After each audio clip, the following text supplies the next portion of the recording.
Assalamualaikum Sobat Football United, ringan amatiran ala gue. Jason Wilcox sudah resign dari Southampton, akan ke Manchester United. Ini gue mengabarkan dari channelnya Fabrizio Romano, di mana Fabrizio Romano menyebutkan Jason Wilcox hanya ingin ke Manchester United. Liverpool dikabarkan berminat, tapi menurut Fabrizio Romano kabar tersebut tidak betul. Southampton dikabarkan oleh The Athletic tidak happy. Gue sudah mengabarkan hal ini di video sebelumnya.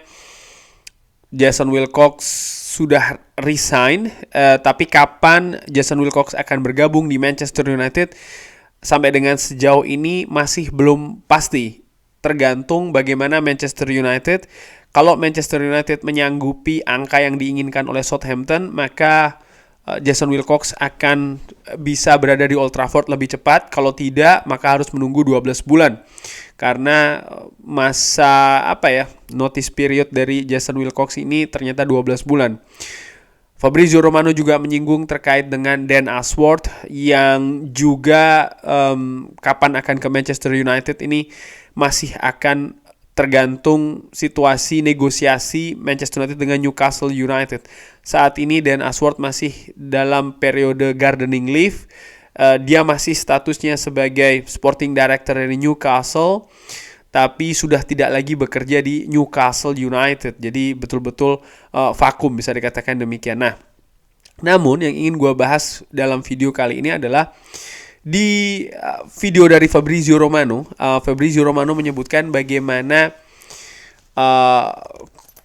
sistem kunci dari Manchester United musim depan ini atau dengan adanya Ineos ini akan berubah. Fabrizio Romano menyebutkan satu kata kunci atau satu kata penting menurut gua, yaitu adalah sistem Galaxy di usaha ataupun kegiatan rekrutmen dari Manchester United, di mana Manchester United nantinya akan berusaha untuk mendatangkan talenta-talenta terbaik, tapi tidak langsung akan disalurkan ke Carrington, ke Old Trafford.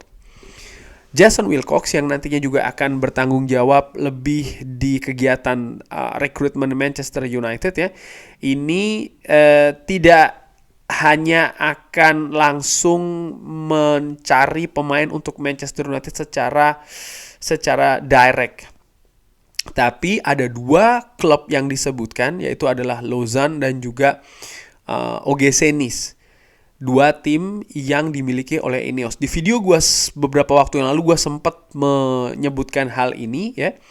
Tapi menarik bagaimana Fabrizio Romano juga mengatakan hal yang kurang lebih hampir sama. Jadi ada talenta-talenta nanti yang akan disalurkan dulu ke dua klub ini ya, ke Lausanne dan juga OGC Nice.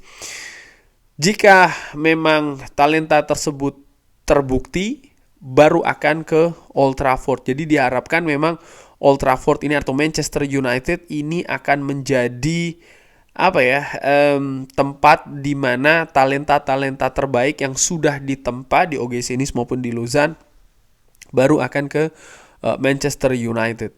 Namun demikian, menurut gue secara ringan amatiran, ini tidak cukup. Karena Manchester United bagaimanapun butuh pemain jadi, butuh pemain premium, butuh pemain bintang. Kenapa gue katakan demikian? Kalau kita melihat bagaimana Liverpool contohnya, bagaimana Manchester City, bagaimana Arsenal, Manchester City ya dengan City Football Group mereka juga punya jaringan. Liverpool pun juga akan membeli ke klub baru ya kan. Artinya kan ada sistem jaringan juga di sana. Menurut gua mereka saat ini punya talenta-talenta terbaik. Sementara Manchester United kalau dilihat dari skuad yang Erik ten Hag miliki saat ini, menurut gua secara kualitas masih di bawah dari dua tim itu. Dan dengan melihat bagaimana ambisi dari Sir Jim Ratcliffe yang ingin mengejar ketertinggalan dalam 2 maksimal 3 tahun ke depan, Manchester United tidak bisa hanya mengandalkan talenta muda yang dalam tanda kutip dititipkan dulu di Lausanne maupun juga di OGC Nice. Itu iya, tapi bagaimana Manchester United juga harus mendatangkan pemain premium. Dan juga jangan dilupa Manchester United masih punya satu saluran lagi, yaitu adalah dari akademi. Gua melihat sistem Galaxy yang disebutkan oleh Fabrizio Romano ini bagus ya, artinya Manchester United punya opsi lebih untuk mengelola talenta-talenta mudanya. Karena gue pikir Lozan dan juga OG Senis akan lebih ditempatkan pemain-pemain talenta-talenta muda, katakanlah demikian, untuk mereka kelola. Baru nanti akan disalurkan ke Manchester United. Tapi Manchester United sendiri juga punya akademi, dan menurut gue ini jangan sampai dilupakan, jangan sampai justru ditinggalkan juga, karena filosofi sepak bola Manchester United Club ini semenjak lama adalah bagaimana mereka juga memberikan kesempatan dari produk-produk lokal, terutama dari akademi Manchester United itu sendiri. Dan gue harapkan ini akan terus berlangsung. Bisa juga dengan adanya jaringan ataupun sistem galaksi ini yang disebutkan oleh Fabrizio Romano, talenta itu tidak berasal dari luar, tapi bisa juga berasal dari Carrington sendiri. Talenta-talenta dari akademi Manchester United akan disalurkan ke OG Senis ataupun juga Lozan, di mana ya mereka bisa tertempa dengan kompetisi yang levelnya lebih tinggi daripada kompetisi usia muda, katakanlah demikian. Gua menilai bagaimana contohnya sebenarnya dari musim panas kemarin, ketika contoh Zidane Iqbal, pemain muda bertalenta ini yang dilepas ke FC Utrecht dengan cara yang menurut gue aneh. Nomor satu adalah harganya murah. Nomor dua, bagaimana agensi dari Zidane Iqbal dan Erik ten Hag ini sama. Lalu nomor tiga adalah ada bukan ketertarikan, tapi kenapa kok ditempatkan di FC Utrecht, di mana Erik ten Hag tentu saja punya keterikatan dengan FC Utrecht ya, dan juga Liga Belanda itu sendiri.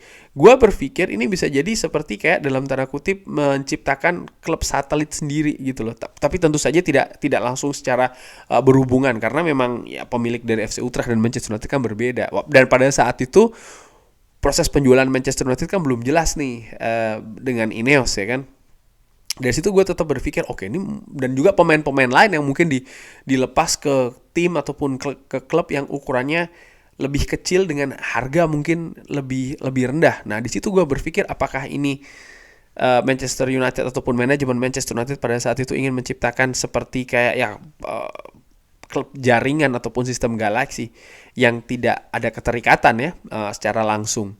Nah saat ini dengan adanya Ineos, menurut gue Manchester United bisa lebih lancar lagi melakukan sistem seperti itu yang nampaknya sudah dirintis dari musim lalu, karena sepak bola modern menurut gue saat ini nampaknya akan ke arah sana gitu. Bagaimana klub ataupun pemilik yang memiliki multi clubs ini akan digunakan juga untuk mendukung salah satu teman support ya, salah satu klub yang memang lebih besar ukurannya. Gue sebenarnya kurang begitu suka dengan sistem ini ya, karena gue berpikir sih kayaknya agak nggak fair, karena bagaimana pemilik yang tidak memiliki banyak klub ataupun hanya single klub, mereka tidak bisa melakukan hal seperti ini kan. Namun nampaknya ya saat ini kecenderungannya akan ke arah sana. Klub-klub besar pun juga menurut gue akan seperti itu. Dan Manchester United dengan Ineos yang sekarang menjadi pemilik minoritas punya keuntungan dalam tanda kutip untuk melakukan sistem galaksi ataupun juga klub jaringan seperti ini. Menarik, Fabrizio Romano juga mengabarkan kalau ada beberapa talenta muda ya kan yang diincar oleh Manchester United, dan menurut gue sekarang lebih terbuka. Tapi dari sisi lain gue juga melihat kayaknya nggak fair juga sih ya, mungkin dari fans OG Senis dan juga Lozan. Karena kalau gue menjadi fans dari OG Senis maupun Lozan, gue akan melihat klub gue ini akan jadi klub transit saja dari talenta-talenta terbaik. Ketika talenta itu ternyata berkembang, ya akan muaranya akan ke Manchester United. Tentu saja akan ada bisnis di sana dalam tanda kutip secara normatif. Maksud gue begini, Manchester United tentu saja juga nanti akan membayar biaya transfer ke OG Senis, karena bagaimanapun juga OG Senis juga tetap harus beroperasi ya kan, keuangannya dan lain-lainnya. Klub ini juga tetap harus terus berjalan. Lozan pun juga demikian. Lain ceritanya kalau Manchester United yang mentransfer pemain muda tersebut lalu dititipkan di OG Senis maupun di Luzon dengan mungkin sistem pinjaman. Yang jelas ini akan memiliki banyak opsi bagi Manchester United untuk mengecilkan resiko investasi terhadap pemain muda yang didatangkan di Manchester United. Baik itu secara langsung, artinya didatangkan ke Manchester United baru dipinjamkan, ataupun secara tidak langsung, artinya pemain ini dibeli dulu oleh OGC Nice maupun Lausanne dengan nilai investasi sekian ya, baru nanti akan ditebus oleh Manchester United dengan angka yang mungkin bisa lebih terkontrol melihat ya ujung-ujungnya Ineos ya kan yang mengoperasikan OGC Nice maupun juga Lausanne. Ini menarik ya, dan tentu saja ini juga membutuhkan waktu, proses. Gue berpikir ini tidak akan langsung ada hasilnya tentu saja, apalagi talenta-talenta tersebut kan masih muda, butuh menurut gue 2, 3 ataupun 4 musim. Ini merupakan proyek yang lebih jangka menengah dan juga jangka panjang. Dari situ sih ya baru bisa dipetik hasilnya dalam tanda kutip ya, dengan jangka menengah maupun panjang, mungkin 4-5 tahun lagi kita akan melihat bagaimana mungkin ada talenta muda yang mungkin musim panas ini akan didatangkan oleh OGC Nice maupun Lausanne, yang mungkin setelah 2-3 tahun kemudian mereka akan bermuara di Manchester United.